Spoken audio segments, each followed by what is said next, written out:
mustahil. Oleh karena atas berkah dan rahmatnya lah, sehingga pada malam hari ini kita masih diberi kesempatan untuk berkumpul di tempat yang sangat-sangat suci dan penuh barakah ini, guna melaksanakan sebagaimana kewajiban kita sebagai umat Islam, yaitu sholat isya secara berjamaah, dan insyaallah akan dilanjutkan dengan sholat sunnah tarawih secara berjamaah. Salam serta salawat kepada junjungan kita Nabi besar baginda Rasulullah Muhammad sallallahu alaihi wasallam, Nabi yang telah diutus ke permukaan bumi ini sebagai rahmatan lil alamin dan contoh suri teladan yang paling baik bagi seluruh umat manusia di dunia ini. Jamaah yang dirahmati Allah Subhanahu wa taala, adapun kami panitia Amalia Ramadan Masjid Uwais Al-Qarni akan menyampaikan beberapa hal, yaitu saldo Masjid Uwais Al-Qarni pada malam kemarin sebesar 5.535.900 rupiah. Lalu pemasukan isi kotak infak malam kemarin sebesar 190.000 rupiah. Infak subuh sebesar 90.000 rupiah. Adapun pengeluaran transportasi balik sebesar 200.000 rupiah. Jadi total saldo pada malam ini sebesar 5.615.900 rupiah. Dan adapun yang akan dibawakan konsumsi buka puasa pada esok hari, yaitu yang pertama keluarga Ibu Andi Hajrah, yang kedua keluarga Bapak Tarawih, yang ketiga keluarga Bapak Sultan dan Raja, dan yang terakhir keluarga Bapak Safarudin. Dan bagi ibu-ibu yang telah menyediakan hidangan buka puasa tadi sore, kami dari panitia Amalia Ramadan mengucapkan sangat-sangat banyak terima kasih. Semoga amal ibadah ibu terima dan dilipat gandakan di sisi Allah Subhanahu wa taala. Amin. Amin ya rabbal alamin. Dan insyaallah yang akan membawakan ceramah pada malam ke-21 yaitu Bapak Ustaz Arisman M. STTP MSI dengan Sirajuddin SPD DHSHFH dengan tema judul menjaga kualitas iman dan ketakwaan. Sekian dari penyampaian kami. Mohon maaf bila ada kata yang kurang berkenan bagi jamaah sekalian. Wabillahi taufiq wal hidayah. Assalamualaikum warahmatullahi wabarakatuh. Kepada Bapak Ustaz kami persilahkan dengan hormat. Demikian dari kami. Assalamualaikum warahmatullahi wabarakatuh.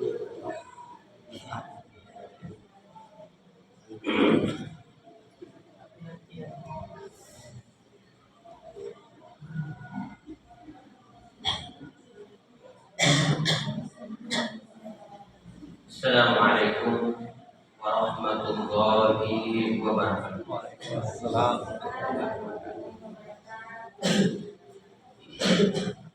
Alhamdulillahi rabbil alamin. Wassalatu wassalamu ala asyrafil anbiya'i wal mursalin nabiyyina Muhammad wa ala alihi wa ashabihi ajma'in. Amma ba'd. Bapak Ibu jamaah Isya yang dimuliakan oleh Allah Subhanahu wa taala. Alhamdulillah kita sudah berada di malam yang ke-21.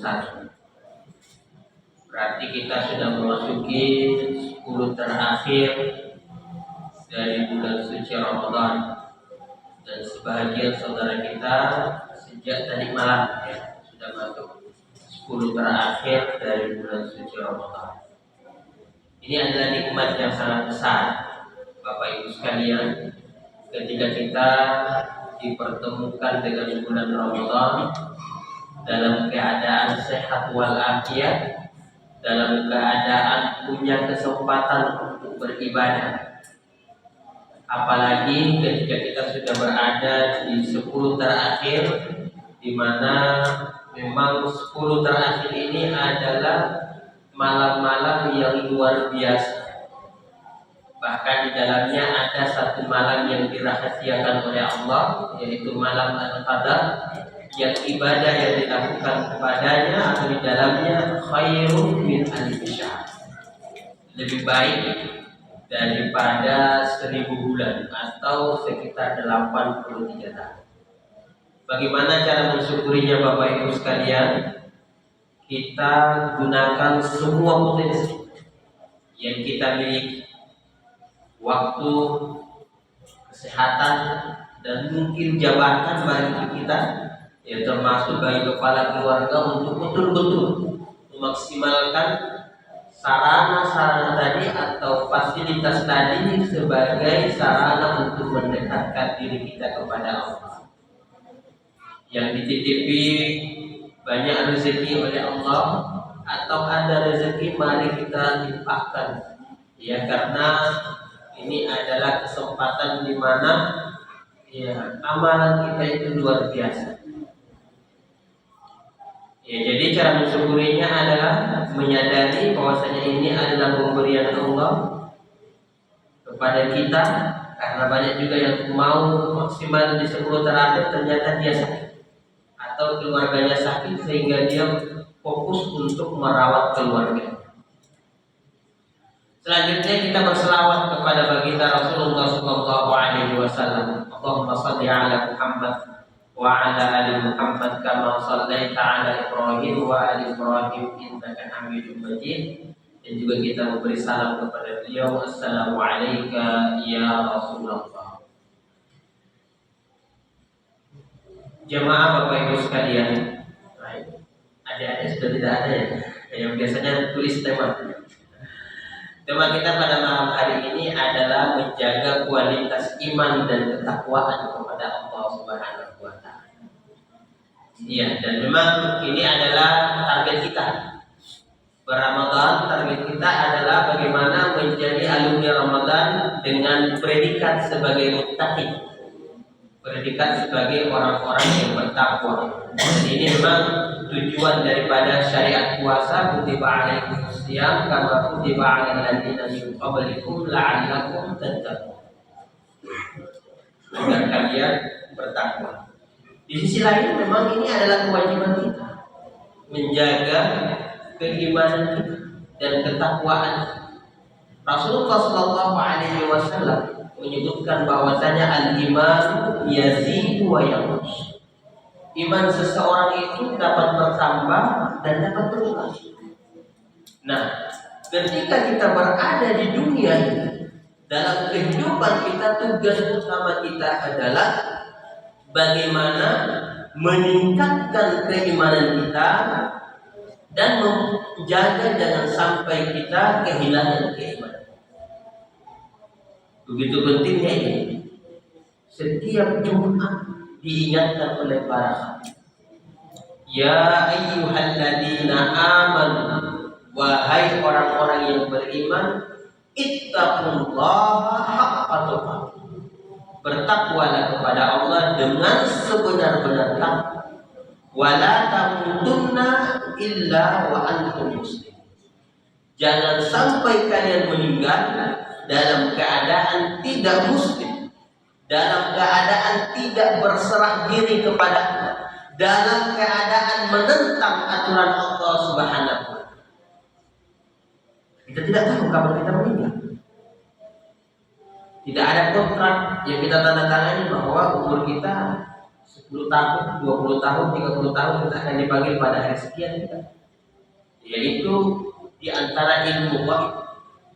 Kewajiban kita menjaga jangan sampai kita dipanggil oleh Allah lalu kita dalam keadaan tidak berserah diri kepada Allah, atau kita dalam keadaan durhaka kepada Allah, atau dalam keadaan menentang kebijakan Allah Subhanahu wa taala. Jadi menjaga keimanan ini adalah wajib, ya, tugas kita. Apalagi berada di 10 terakhir dari bulan suci Ramadan. Sayang sekali. Malam-malam kita isi dengan sesuatu yang melalaikan. Kesempatan kita bisa mendapatkan malam Al-Qadar, kemudian kita sia-sia. Nah, apa yang kita akan lakukan untuk menjaga kualitas iman dan takwa kita? Ya, yang mirip-mirip juga bagaimana kita bisa menjaga kualitas hasil pertanian atau kualitas hasil bisnis. Yang pertama, kita harus paham bagaimana caranya kita menjaga keimanan. Kita harus senantiasa belajar dan terus belajar bagaimana cara kita menunaikan kewajiban kita kepada Allah Subhanahu wa taala. Apa saja yang menjadi kewajiban kita kepada Allah Subhanahu wa taala. Kemudian Allah menetapkan ibadah-ibadah, ada wajib, ada sunnah, ada wajib kifayah, ada wajib ain, ada sunnah yang hanya terkait dengan diri kita, ada yang mutaati kepada orang lain.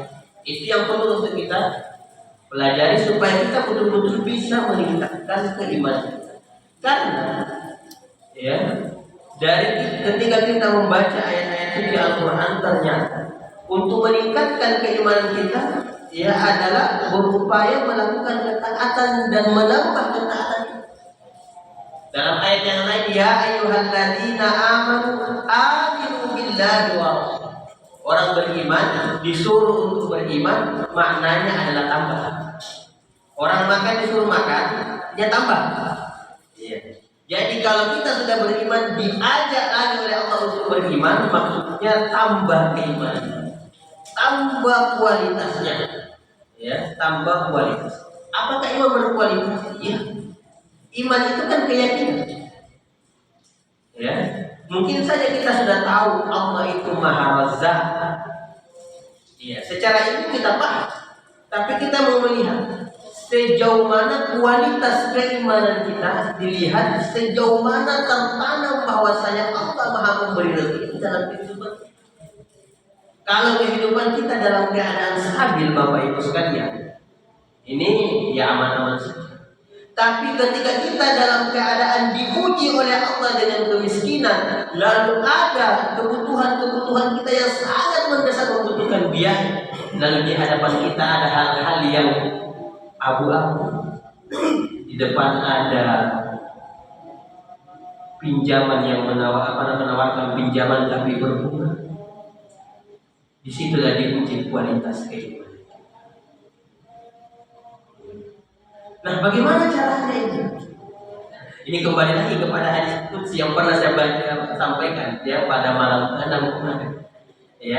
Bahwasanya bagaimana caranya kita mengasah keimanan kita itu adalah mari kita berupaya untuk melakukan semua kewajiban kita. Hal-hal yang wajib, ibadah wajib, baik yang berkaitan dengan Allah, begitu pula yang berkaitan dengan sesama manusia, yang sunnah kita rutinkan juga sampai kita dicintai oleh Allah Subhanahu wa taala. Orang yang dicintai oleh Allah itu akan dijaga. Kayak kita biasa baca surah Yusuf, Bapak Ibu sekalian. Ketika Nabi Yusuf diperhadapkan dengan godaan istri sang raja, wanita cantik bangsawan, dikatakan dalam Al-Quran, laqad hammat bihi wa hamma biha laula burhan. Wanita tersebut sangat ingin tertarik kepada Yusuf, dan Nabi Yusuf juga tertarik kepadanya sekiranya. Ini biasa ada salah bacanya sampai kepada hamma bihi. Kalau sampai di sini bisa berbahaya pada maknanya. Maknanya bahwasanya Nabi Yusuf pun juga sudah tergila-gila kepada wanita itu. Tambah berikut. Laula arra'a. Kalau sekiranya bukan karena petunjuk dari Rabb-Nya, maka dia pun juga tertarik kepada wanita. Berarti kita dekat kepada Allah, nanti Allah akan jaga kita. Sampai kualitas iman anak-anak kita itu bisa dibantu oleh anak bapak dan ibu, oleh kakek, ya. Kalau kakek bapak soleh kepada Allah Subhanahu wa taala, insya Allah Allah akan bantu dia menjaga keimanan anak-anak. Ya. Kan biasa kita baca surah Al-Kahfi, ya. Ketika Nabi Musa bersama dengan Khidir masuk ke dalam satu perkampungan, tiba-tiba mereka minta makan kepada orang yang sedang hajatan, tidak diberi makan. Lalu mereka dapat, ya, jidaran yuridu ayyal qadda fa'aqama. Ada satu dinding tembok yang hampir roboh. Nabi Khidir aja Nabi Musa tegakkan itu tembok. Lalu setelah itu Nabi Musa mengatakan kepada Khidir, mungkin sudah saatnya kita minta imbalan dari penghuni kampung itu, kita sudah bekerja. Kan tadi kesepakatannya ya, sebelum berjalan bersama Khidir, Khidir bilang boleh Musa ikut sama saya belajar, tetapi tidak boleh bertanya sampai saya jelaskan. Jadi memang mau belajar itu ada aturannya, ya.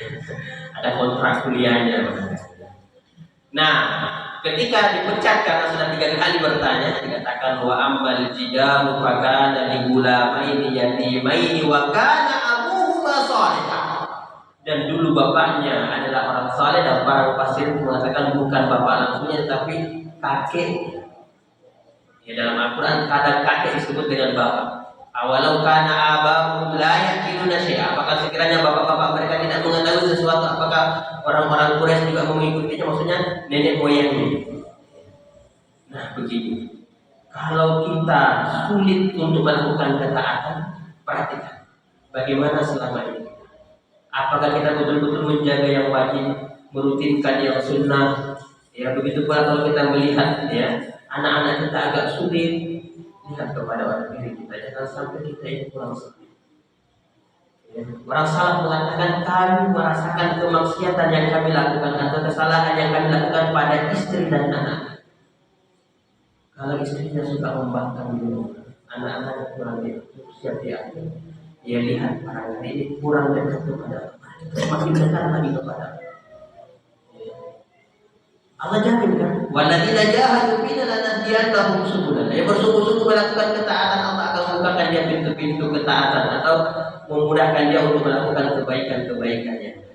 Jadi pertama, paksakan diri kita untuk terus melakukan ketaatan, baik yang wajib maupun yang sunnah, agar Allah cinta kepada kita, kita diarahkan oleh Allah sehingga keimanan kita ini akan semakin berkualitas. Imam Al-Ghazali dalam kitabnya Ihya Ulumuddin yang ditalkhis oleh Al-Arnaud dengan nama kitab Mukhtasar Minhajul Qasid mengatakan bahwasanya hati ini bagaikan pangkalan yang diperebutkan oleh malaikat dan setan. Kalau setan sudah berkuasa, maka dia jadikan, ya, orang yang punya hati itu akan seperti anak kecil mempermainkan bola kaki, ya, digoreng-goreng, ya, dipermainkan seperti itu. Kalau kita digoreng-goreng oleh setan seperti itu, aduh, semua pekerjaan kita pekerjaan setan. Tapi kalau yang kita jadikan bertahta dalam hati kita ini malaikat, ya, kita jaga fitrah kita itu, maka kita akan mudah sekali itu sholat jamaah mudah, baca Quran mudah, bersedekah mudah. Ya, kenapa? Karena hati kita lagi sehat. Ya. Sama ini hati kalau dengan manusia. Kalau manusia itu sakit, susah banget. Ya, hati kita kalau sudah sakit, maka susah untuk melakukan ketaatan. Nah, itulah menjadi rusak. Ya. Jadi yang pertama, jaga, ya, amalan-amalan kita baik yang wajib maupun sunnah. Kemudian yang kedua, yang kita lakukan untuk menjaga kualitas iman kita ini dan ketakwaan kita kepada Allah adalah hindari hama-hama, penyakit-penyakitnya, ancamannya apa, banyak sekali ancaman. Sampai ketika kita berada di bulan Ramadan seperti ini, banyak ancamannya. Musim ibadah kita diancam dengan riya, ujub, ya, sum'ah. Apalagi kita kan sekarang medsos, ya, banyak. Habis sholat tahajud, posting lagi, alhamdulillah sempat mengikuti tahajud 1 juz malam ini. Kita lihat hati kita, tujuannya apa? Kalau tujuannya memotivasi orang lain, alhamdulillah bagus.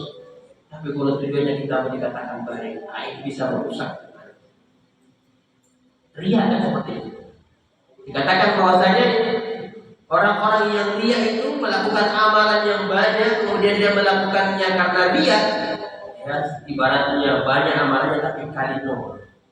Tidak ada keikhlasannya, yang ada ria, kali nol hasilnya. Bersedekah, ya musimnya sedekah juga, dan ini sedekah luar biasa. Ya. Bahkan di bulan Ramadan kita gemar memberi makan, dan ini adalah kebiasaan orang-orang beriman yang kualitas imannya. Wa yut'imuna at-ta'ama 'ala hubbihi miskinan wa yatima wa suka memberi makan, tetapi makanan yang diberikan itu adalah makanan yang dia suka, bukan makanan yang sudah puas. Ya. Itu juga adalah ibadah yang sangat disenangi oleh Allah Subhanahu wa taala. Tapi jangan ya kita membarengi sedekah kita dengan ucapan-ucapan yang menyakiti perasaan orang. Apalagi ukhuwah dijaga, karena perselisihan itu akan menghilangkan keimanan atau merusak keimanan. Rasulullah mengatakan, ya, la yadkhulul jannata ahadukum hatta la tadkhulul jannata hatta tu'minu. Kalian tidak akan masuk surga sampai kalian beriman. Wala tu'minu hatta tahabbu, dan kalian tidak dianggap sebagai orang yang beriman dengan keimanan yang sempurna sampai kalian saling cinta mencintai. Ala adullukum ala amalin idza fa'altum tahabbtum afsus salam bainakum. Sudah mengatakan, maukah kalian aku ajarkan amalan yang membuat kalian saling cinta mencintai, yaitu sebarkan salam. Kalau kita diminta untuk sebarkan salam, jangan suka melakukan hal-hal yang memicu pertikaian di antara kaum muslim. Sekarang lagi sengketa pilpres, ya, cukuplah mereka yang urus. Jangan sengketa pilpres kita bawa masuk ke dalam masjid ini. Nanti rusak iman kita, Bapak Ibu sekalian. Ya, ini sudah larut ya. Dan sekalian juga saya mau maaf mungkin saya tidak kami bersama dengan Bapak Ibu, ya kan sudah daftar iktikaf tadi sebenarnya cuma ada agenda yang sangat mendesak. Akhirnya kami harus keluar sebentar. Salah kami akan tampil nanti di akhir malam bersama dengan peserta iktikaf di tempat kami. Ada Allah yang menjemani. Wassalamualaikum warahmatullahi wabarakatuh.